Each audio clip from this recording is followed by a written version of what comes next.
এই দুটো আয়াতে আল্লাহ সুবহানাহু ওয়া তাআলা এই চারটা জিনিস, মদ, জুয়া, দেবদেবীর উদ্দেশ্যে যে ভোগটা দেওয়া হয়, এবং লটারির স্বর, লটারি এখানে নিষিদ্ধ করা হয়েছে। যে লটারিতে একটা অনিশ্চয়তা আছে, আপনার 3 সন্তানের মধ্যে এবার হজে কে যাবে, সেখানে লটারিটা কিন্তু শরীয়তে নিষিদ্ধ নয়। কারণ বাই সিরিয়াল আপনি এক এক বছর এক একজনকে চান্স দেবেন যে কোনো একটা ভালো কাজে।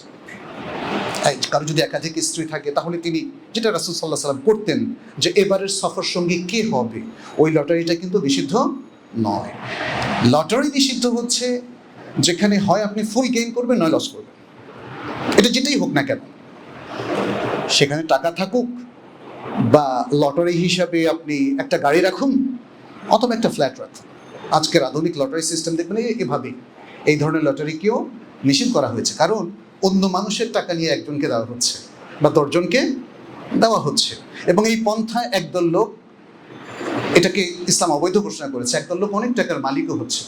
সারা দেশে লটারি বিক্রি করে কোটি কোটি টাকা ইনকাম করা হচ্ছে, 10 জনকে পুরস্কার দেওয়া হচ্ছে, বাকিটা তার পকেটে। ইসলাম এটাকে সারাসার স্পষ্ট হারাম করেছে, কারণ এটা কোনো বৈধ পন্থার মধ্যে পড়ে না।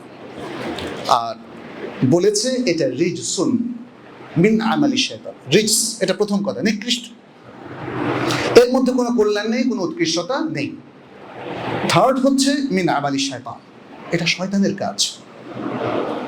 শয়তান কিন্তু আল্লাহর কাছে কসম করে বলেছে সে ভালো কাজ করবে না, সে ভালো কাজ করবে না। আমাদের সমাজও দেখবেন মানুষের মধ্যে যারা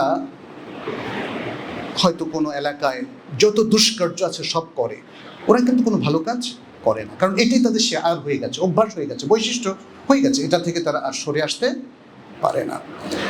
আচ্ছা, তাহলে শয়তানের কাজ হচ্ছে, শয়তানের কাজ বলার আরেকটা ইঙ্গিত আছে এখানে। তাহলে শয়তান খারাপ কাজটাকে কিন্তু সুন্দর করে দেখায়। শয়তান এদিক থেকে একটা শৈল্পিক দক্ষতার অধিকারী। সে যত খারাপ কাজ আছে এটাকে ইন্টেলেকচুয়ালিও ভালো করে দেখায়, যুক্তি আর বাহ্যিকভাবেও দেখায়।